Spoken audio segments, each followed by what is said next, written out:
Ayan ang ating inihaw guys. Mang inasal. Mas masarap pa to sa mang inasal.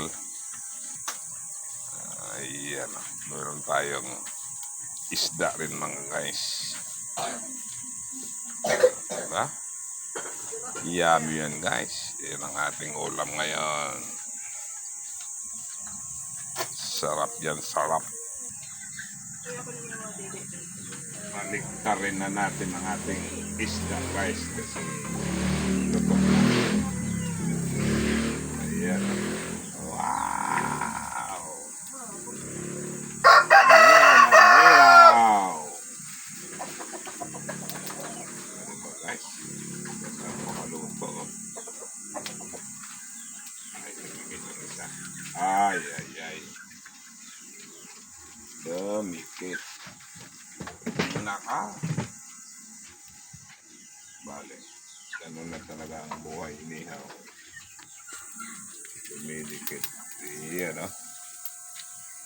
Pero sarap pa rin yan mga guys.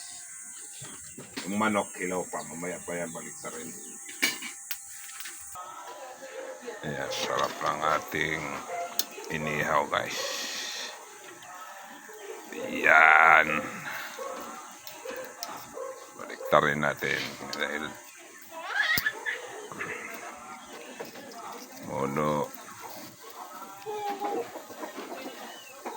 ano na yung ilalim, diba guys?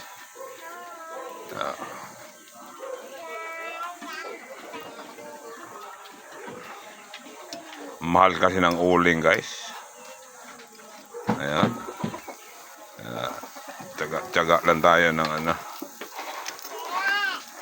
ng kahoy. Magkano na balot ng uling ngayon? Wala ng 10, 20 na. Lagyan natin ng pangpasarap guys. Ganyan lang naman magluto ng chicken inasal. Chicken inasal ang tawag ito. Araw at inasal pangalan. Diba? Sarap yan mga guys. Maraming bahaw na naman maubos ito. Yan. Yan na yung malapit na maluto guys. Yung ating inihaw na isda. Yan o. Yummy yan. Yummy yummy. Diba? Bye bye.